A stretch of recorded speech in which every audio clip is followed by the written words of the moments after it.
Hello everyone. Today we are going to study the poem Aunt Jennifer's Tigers, written by Adrienne Rich. She was born in 1929 and died in 2012. She was born in Baltimore, Maryland, USA.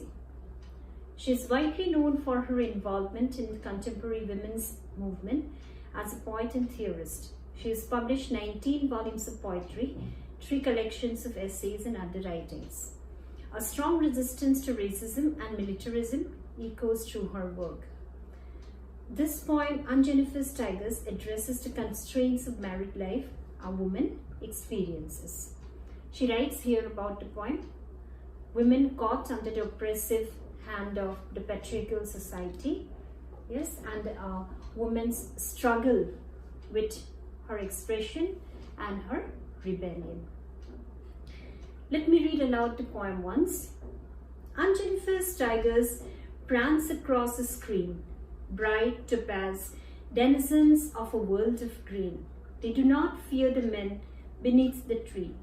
They pace in sleek, chivalric certainty. Aunt Jennifer's tigers fluttering through her wool find even the ivory needle hard to pull. The massive weight of Uncle's wedding band sits heavily upon Aunt Jennifer's hand.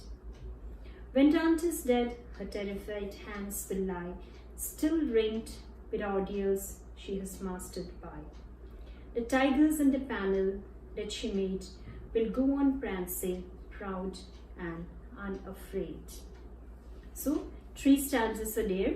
In the first stanza, the poetess Adrienne Rich, she mentions about the dreams of a woman, of Aunt Jennifer, who is submissive in a patriarchal society. Second stanza is about the reality, that is the oppression, the submissiveness of Aunt Jennifer and women in general of her status. And the third stanza is a narrative about the future, what is going to happen. Now the first stanza. Aunt Jennifer's tigers prance across the screen, bright topaz denizens of the world of green. So we come to know that Aunt Jennifer is dreaming of liberty from her husband, from her married life. What she is doing to express that, she is embroidering tigers on a screen, on a panel. Bright topaz denizens of a world of green. Denizens are the residents, and bright topaz the color of the tigers. They do not fear the men beneath the tree, they pace in sleek chivalric certainty. The tigers that she embroiders on the panel, she embroiders in such a way that they are not afraid of the men beneath the tree. They very confidently walk away from them. So this is her dream of coming out freely from the bondage of her husband, of her married life. Second stanza. Aunt Jennifer's fingers fluttering through her wool find even the ivory needle hard to pull. When she is embroidering, it seems that she is even finding it very hard to pull the ivory needle. That means like she doesn't have any say in her married life. She can't say anything to her husband that, why are you torturing me? Why are you making me suppressed? That is indicated through, that is the reality what Aunt Jennifer and other women in general like her are facing.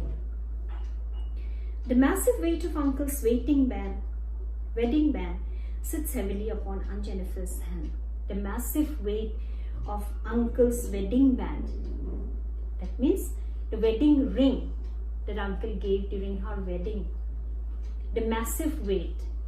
Just see the words being used here. The wedding ring is a light one. But massive weight because she has been bound to Uncle through marriage. She's not able to have her freedom. She has to listen to him. That is what. Because of the institution of marriage, she cannot come out, although she has a dream of getting liberty. That is because of the institution of marriage sitting upon her. Sits heavily upon Aunt Jennifer's hand. And she is a gentle lady like. she doesn't want to come. Third one, when aunt is dead, her terrified hands will lie, still ringed with ordeals she is mastered by. So the third stanza, the poetess says that Aunt Jennifer has been living that kind of a life, and even in her death, she'll be carrying that with her till her last day. She won't be liberated. She won't have the freedom to express herself. She has been suffering. She has been getting ordeals. Every day is an ordeal full of sufferings. And those ordeals, those sufferings are ringing her up. And that is going to follow her till her deathbed. That is what the writer is telling. Because she is subservient to her married life, to her husband. But in the last two lines it is said that the tigers in the panel that she made will go on prancing, proud and unafraid. As her immortal being, the tigers that she has made in the panel, they will go on prancing, proud and unafraid. They will reflect the exact attitude that she wanted for herself, the kind of life she wanted for herself, to be free, to be chivalric like the tigers. Yes, that is going to be reflected even after her life as her immortal being and creation.